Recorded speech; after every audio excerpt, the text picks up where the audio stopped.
Welcome to Pete and Hannah's Watchlist. I am your host, Pete Mitchell. I'm here with my great co-host, Hannah. How we doing? Hannah, today we are here for the AFI Top 100 show. Once again.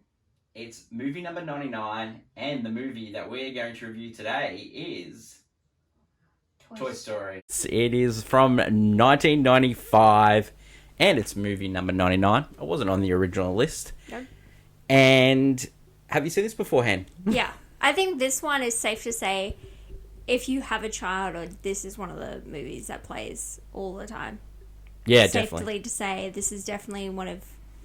It's just in that whole, like, everyone could enjoy it. Even, like, as a family, like, parents would enjoy it with their kids and stuff. 100%. It's... I was a teenager when this movie came out, so not really like the right audience, but I went and saw it at the movies. Took my younger brother. He was 10 years old at the time, and we saw this a few times, and then... It became his identity. Yeah, and then we had videotape, and then he watched it every night. I ended up moving out of that room because I could not deal with it anymore. Great times. The elevator pitch for anyone that hasn't seen Toy Story. We follow Andy's toys as they come to life, but their life is turned upside down when a new toy arrives. Yeah. The maker's studio was Pixar. Oh, Pixar. Now, Pixar at the time was a studio that hadn't made a feature film. Yeah, they're the new kids on the block. And they teamed up with Disney, and Disney was the backer for this movie. They gave them a budget of $30 million. Pixar started its life with Lucasfilms. Yes, so it was a subsidiary of them. And then Steve Jobs was a big backer, and he ended up becoming CEO and chairman of Pixar. And then he helped do the deal with Disney. Yes. And it was a 3-picture deal. So this is the first of the 3 pictures that they did. Pixar was later bought by Disney for $6.7 billion in 2006. The technology was the first of its first type. Yeah. They'd done short movies, but had never done a full feature 3D was mainly used... Like, the only time Disney had ever tried to do it was with both Beauty and the Beast in the ballroom scene and Rescuers, I believe? Rescuers Down Under. Yes. So Pixar was a big...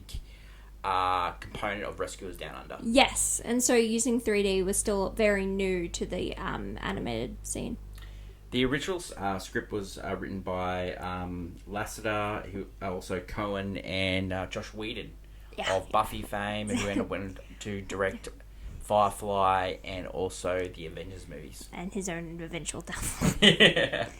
Lassiter also had an eventual downfall. He was a long time chairman and creative director of Pixar films, and he ended up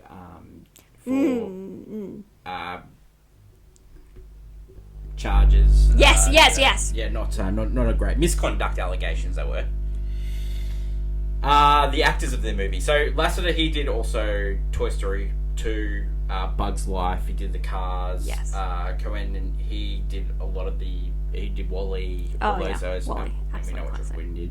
The actors in the movie. So, the main role is played by Tom Hanks. Yes. And Tom Hanks, he was on a heater run at this stage. He is at his peak in the 90s, I think. So he'd done movies in the 80s such as Big and The Money Pit. Yes. Also the...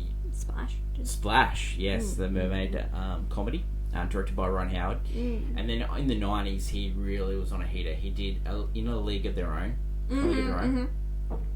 Philadelphia, Forrest Gump, wow. Toy Story. I mean, wow. He does his 3 biggest films. He wasn't the first choice, though, Henny. The first choice for the Woody was Paul Newman. Oh, interesting. Oh, I guess because the cowboy aspect. Yeah, and Paul Newman went on to later star in Cars. Yes! He's amazing. While filming the other movies, he would record Woody scenes, And in those scenes, when he was doing it in A League of Their Own, he was fine. But when he was doing Philadelphia and Forrest Gump, he refused to because it was breaking those characters. Yes, but interesting because... So it took a lot of years to make this film, and there was so many different iterations, and we'll go through that after we go through the cast. We also had Tim Allen. Now, a lot of people were up for the role of Buzz Lightyear. Yeah, I'd guess. It's the hot shot. So the first choice was Billy Crystal. He was called. Okay, yeah, funny and guy. he turned it down because everyone thought that this movie wasn't going to work. Yeah, of course. And so... Almost a lot of the any animated project is considered. Jim Carrey was also called. Wow. Yeah. So there was a lot of different calls, but they end up going with Tim Allen, who was at the star of Home Improvement, television star. He went on to do some movies as well. He was also the... Scott Calvin out of Santa Claus. He's one of the most notable Santas. Originally, he was doing stand-up, so he was a stand-up comedian. Who else was in the cast? We had John Ratzenberger. He was Cliff from Cheers. Yeah. We had Don Rickles, who was a famous stand-up comedian. He was big on the roast. It's a lot of... He had a great 1995 hand. He also starred in Casino. Oh, really? That is the same year. Annie Potts was also in this, and... Andy's mum was played by Laurie Metcalf, who was a star of Roseanne and also went on to star as Sheldon's mum in The Big Bang Theory. It's funny because Annie Potts played Sheldon's grandmother and Laurie Metcalf played that is Sheldon's funny. Mum. I love that. So some stories at the time. So when they were making this movie, the first cut of this movie, Disney hated it, and they were going to take the project back. Yeah. They really hated it. Woody was really snarky. Yes, I've seen these real footage of this. He tormented all the toys, not just Buzz. Yeah, he was a dictator. Yeah, he was not very nice at all. And that's why in the film he still feels like a dictator. There's still got a little bit of that. And then afterwards, they were talking, like Steve Jobs said, this is not going to work. Disney were going to take the project back over. Pixar were in big trouble. They weren't making the money at the time. They needed this project to because they were doing commercials and little short films. They needed this to work. So just like Ben-Hur last week, where MGM were throwing all the chips in, Pixar were doing exactly the same with Toy Story. That's what Hollywood does. They throw all the chips on the table to see what works. So they completely changed the story, and then 2 weeks later they showed a rough cut to Disney executives, and they gave them to go ahead to finish the movie. Yes, I love it. When they first showed the movie, it was a very secret project. So when they were showing it to test audiences, they were actually telling people that it was Operation Dumbo Drop. Yes, I have heard of that name. Yes. The Operation Dumbo Drop, which is starring Danny Glover, was about dropping a elephant in a war zone. Yeah. Thing. So, such an interesting. So that was the movie that everyone thought they were turning up to watch, and it was actually Toy Story. So the initial reaction to the film was $353 million worldwide. Mm-hmm. It was the second highest grossing movie. Hannah, what do you think the first movie was? What was the first? It was Die Hard with a Vengeance. Simon Says himself, John McClane's third movie. It's so, what a twofer. I mean, Die Hard with a Vengeance and Toy Story. Critics loved it. It was groundbreaking. It was thought-provoking. Great voice work. At the Academy Awards, it won a Special Achievement Award. It was also nominated for Best Original Screenplay. I can totally see it. They didn't have an animated feature. No, that doesn't happen until 2001 or something. It was also nominated for Best Song. Yes. Well, I could get... So Randy Newman, he did the original songs. Yes. He wasn't the first choice.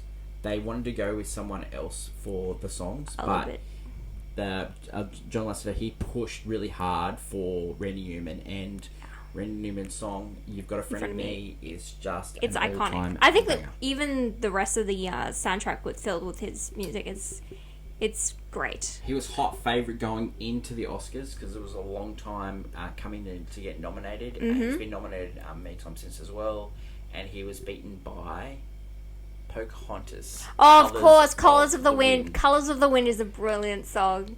But no, and Disney were trying to push Pocahontas like no man alive. Vanessa Williams sung that song. Yes, no man, like Disney would never let Toy Story win Pocahontas because they put a lot in Pocahontas. Do you think it should have won for a screenplay?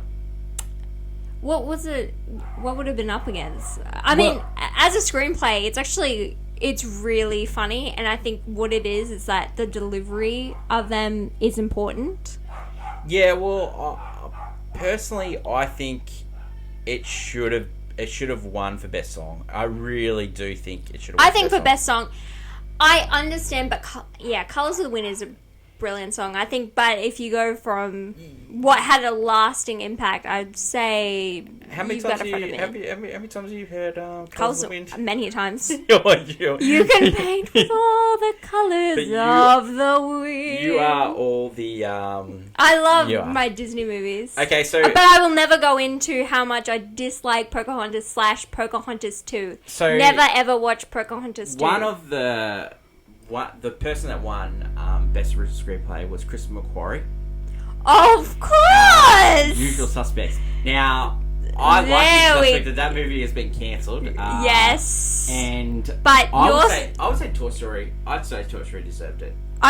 The Toy Story's writing is a match. I just want to, if we can go into quotes, just how quotable Toy Story is. Definitely we'll go into Toy Story quotes. Let's keep going on this Oscar theme. So, Best Picture that year. Yeah. So these are the nominees, and you tell me that if Toy Story should have been nominated. It should have been nominated, right? Braveheart.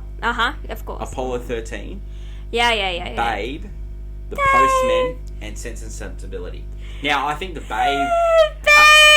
I think Babe has taken... That'll do, pig. That'll do. That has taken Toy Story's probably spot there. But, like, you cannot tell me, The Postman or Sense and Sensibility is better than Toy Story. Oh, okay. It's not the best Jane Austen So, if we were doing the Oscars now, do you think... Toy Story, yeah, 100%. Yeah. Toy Story 100%. I don't think it wins. I think they definitely... Like, there's just no chance that with... You don't think it wins? At the moment, in this time of the Oscars, they would never choose an animated movie. There's been so many chances where an animated movie could totally get the spot. Well, they don't even nominate some of them because they just don't believe in them. They definitely copped out and they gave it to a Special Achievement Award for the groundbreaking technology. Well, that's the same with Snow White. Snow White also got a Special Achievement Award, even though it's like, we're talking about, this is the first like feature-length animated movie. Yeah. But, you know, it's Beauty and the Beast. Got nominated for... But reaction to the film recently, Rotten Tomatoes 100%, Letterboxd has got a 4.1 rating, and IMDb has got 8.3, so really high rated. It's actually higher rated than Ben-Hur. Yeah, understandable. Okay, Hen, every week we do a show called Movie News, and in that show we do clickbait. Yeah. And we take turns. So I thought we'd do a take turns on a hottie take. Hot takes for Toy Story. Now, would you like to go first, Hen?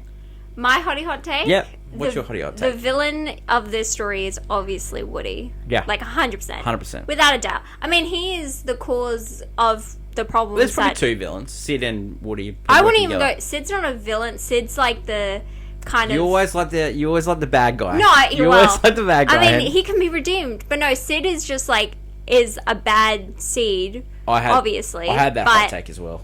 Woody is definitely the bad guy. Woody instilled all of them with this like kind of hierarchy that because he's number one toy, he gets to make the decisions. Yeah. And then this new kid comes in, he's favorited, he's new. 100%. And then he is like he's just helping around. He's like taking on the extra workload, so Woody doesn't have to do it. Woody's like, this ain't happening, bruh. And then he almost murders the guy. This goes perfectly into my hot take that this is a buddy cop film. This is Lethal Weapon. Woody is Danny Glover's character, Roger Murtaugh. Yeah. He's too old for this stuff. He's the old guy, and then the new guy comes in with his new gun, the Beretta. And it's rigged. And he has a different I'm idea. too old for this stuff. He has a different idea of how the system should work. Yeah. Where it's like, I'm not a toy, I'm a space ranger. And like this movie becomes a buddy cop movie towards the end. It's really good how this film, not only that, it captures a lot of it because it's an actual film, not written for kids. It's written by just adults who are just children. It has this great, just, taking like adult themes and just making it work. Yeah. And just like not really this new like iteration of Disney from like Beauty and the Beast, Little Mermaid, Aladdin, the Renaissance we're talking Lion about. King. They are some this of is the first Pixar movie, but this was right in that wheelhouse of like this is the both best adults work. And kids. Yeah, they're appealing to both. They are able to appeal to the whole audience that they're going for. And Disney struggle with it nowadays with trying to appeal to every market rather than an audience. You got another hot take? What's my another hot take? Do you have one? Another one? I've got a few. I've got a few here. What do you like say? this changed the game in animation. So this made it towards a computer sort of base. It's so interesting to watch this film. I thought it held up so well. I saw like I could see how like it was like, oh yeah, they've cut corners in a sense, but it was because this is 3D animation. You didn't really have to do something. That only cost $30 but million. the way they able to express facial animation, they're still Disney is still struggling to do that today with some of their live action films. It's ridiculous. My next hot take, my final hot take is, this is not the best Pixar movie, but it is the best Toy Story movie. Yes. I think it's really hard. I think so too. It's the best Toy Story, even though I do love 3. Yeah. I think 3 is such a emotional masterpiece. So for those who don't know, Toy Story's had 4 different movies. 4 movies. And some spin-offs. It's had a prequel. Oh, I forget about the prequel. Buzz Lightyear movie, and then it's had the 4 Toy Story movies. There's a rumoured Toy Story 5 as well. Yes. It's also had like some cartoons, spin-offs. It's had little movies, shorts. It has like 4 or 5 shorts. So you have 2, which introduces a new character and Woody's past. 3 goes into Andy's an adult. Yeah. And then he's the debate of getting rid of the toys. Yeah. And then the 4th movie is the new kid, and she using just like crafting her own toys for just because kids are weird nowadays. We love. Yeah. They're like cats. They're like, oh my god, it's a box. It's more exciting than the toy. The $100 toy I just got. Yeah, it's again the Toy Story growing with the audience as well. Yeah, I would say 4 is probably the least progressive out of the 3, out of the rest of the films. Did you have any other like tidbits that you did when we were doing the research for Toy Story? Toy Story? Yeah. I did not find... I wasn't going to go through fan art or weird stuff about Toy Story. I know there is a dedicated fan base to Spanish Buzz and Jessie. I know there is such a thing. Yeah.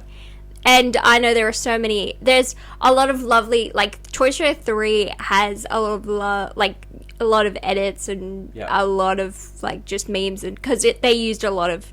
Like, they're using Ken and Barbie. I mean, they're just very iconic. The original Toy Story... Barbie was supposed to be in it, but Mattel didn't want them to use Barbie because they thought it was going to fail. Yeah. So Barbie was supposed to be like a Sarah Connor Terminator 2 sort of thing. It is always my favorite save the boys. Favorite story where everyone thinks it's going to fail, and then the movie turns out to be the best thing since sliced bread. Let's get on to our review. So as usual, we...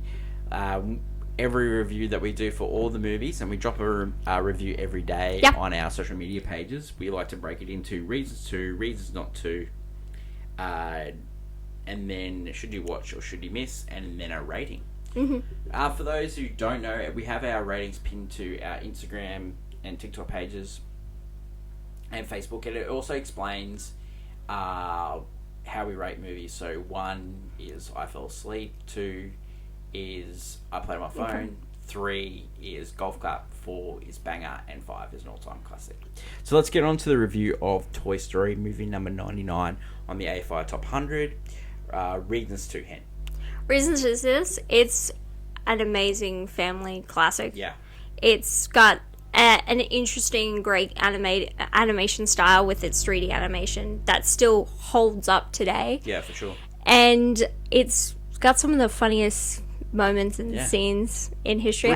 Brisk 81 minutes. Oh, yeah. It's not even it doesn't even reach the 90-minute mark. And you go through a whole journey. Yeah. I remember being as a child and thinking this is such a long movie because you go through so much with these two characters that you're on the edge of your seat. But now as an adult, I'm like, oh yeah, we're just going through here. Great music as well. Like, not just the You Got a Friend in Me, but it's also Strange Things Are Happening to Me. Mm-hmm. The scene where Buzz is about to fly. Yes. Yeah, and like just the rising of like it's like step through. I'll sail no more. It's so good. So good. This is a great time for you to say some of the great iconic. I just want to for our audio listeners, we have a special guest. I have a figurine of my favorite scene in the movie, which is Buzz dressed as a Mrs. Nesbit, and as he goes to Woody, see the hat? I'm Mrs. Nesbit. I mean, like some really iconic lines, like Mr. Potato Head, Don Rickles just giving line after line, just giving it to Woody. Woody also Snake in My Boot. Yeah. To Infinity and Beyond. When Buzz says, "You're strange." You're strange. I pity you, strange man. It's like little man. It's all these just really great jokes and stuff that I just pull out. Like he's like Sid has this thing where he chops toys and like plays with them, and he calls himself like a doctor, and Buzz goes, I don't believe he's gone through 1 year of medical school. It's one of the best lines of the movie. Like, what a good line. Reasons not to. I think Buzz grates my gears a bit. Mr. Potato brings nothing to the table but negativity.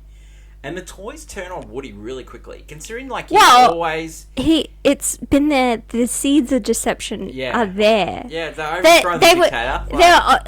It's a coup d'etat. Let's be honest. It's a coup d'etat. Yeah, mutiny. That's all they wanted. Look, I'm not a huge out of the two. Buzz and Woody, I go for Bo Peep. But like seriously, I was always a Woody. I always loved Woody. Yeah, I thought a lot about you. I don't know why. I was just like, yeah, Woody. He's standing up for them. Woody's got this, and I would always.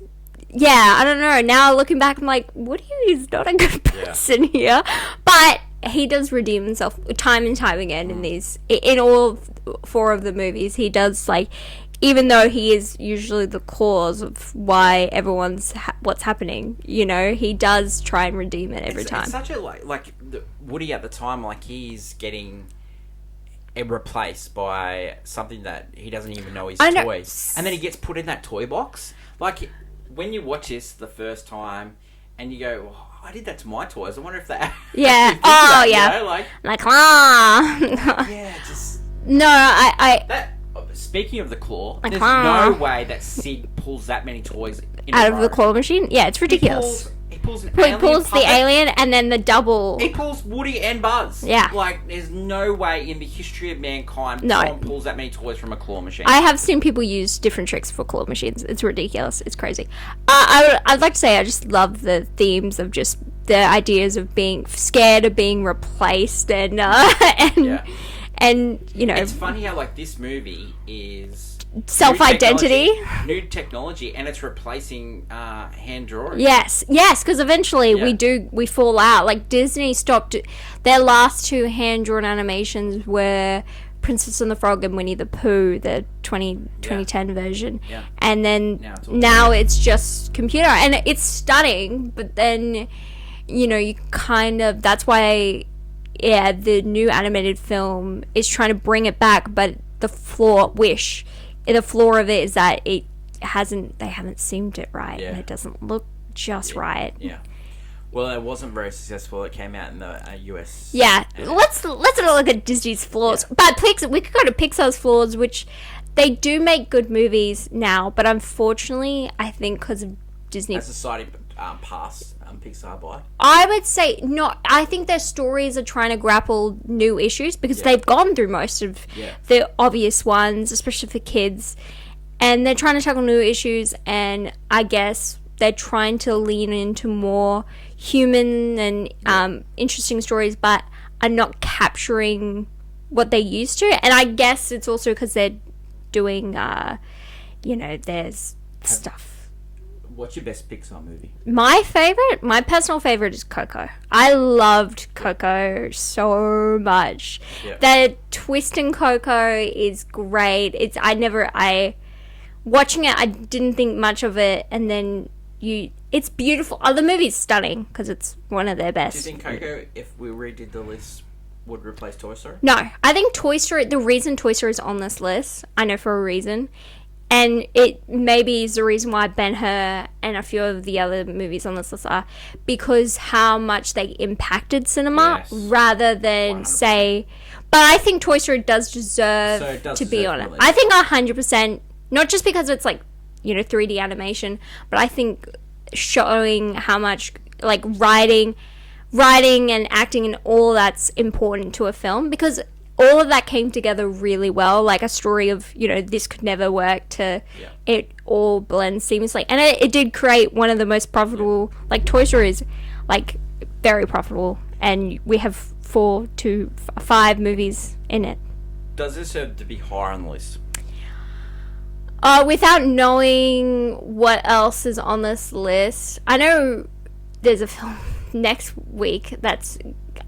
I think it should be higher than, but that's just because it's it's weird.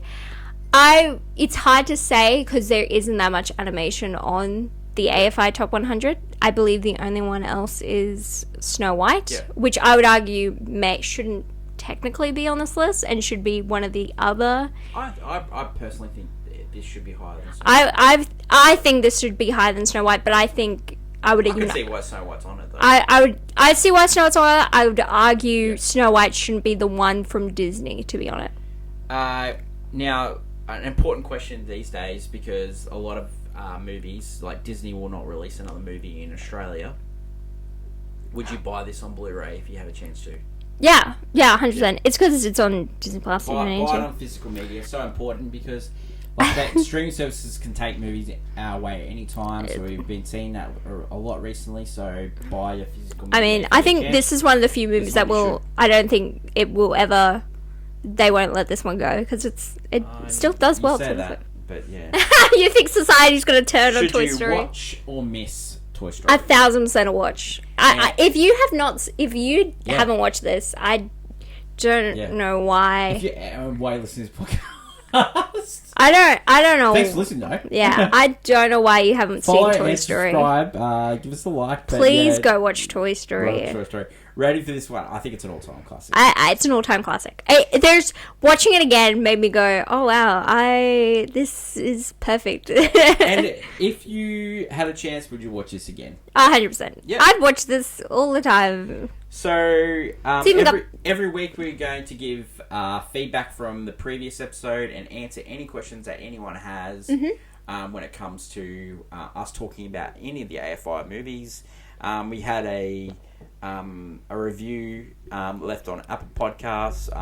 Jay Lemprinsky, he said, great first episode, good insight into the film and love the banter. We'll continue to listen. Thanks. I really appreciate your feedback. Cool. So what's on our agenda for next week, Hannah? It's movie number 98, and it's Yankee Doodle Dandy. And so for those playing along at home, you can rent it for $4.99 on Apple TV. I think I own it on DVD as well. Yes, we do. Leave the feedback, good or bad, and we'll address it on future weeks. What's next for us? Yes, it's What's Next, our show where we try to figure out what to watch next. We're going to review Australian premieres, and we are going to watch Bottoms. We're going to also review Journey to Bethlehem, which is a musical about the greatest story ever told. And in quotation marks. The Netflix movie with Julie Roberts and Mahershala Ali, The World Leave the World Behind.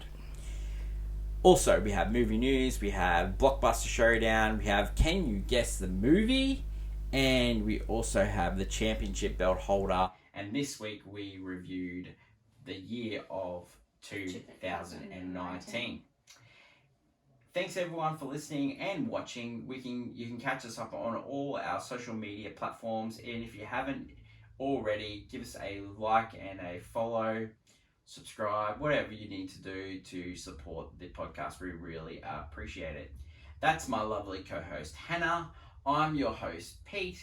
Until next week when we try to watch another AFI top classic movie, The Yankee Doodle Dandy. Yankee Doodle Dandy. It's bye for now. Bye.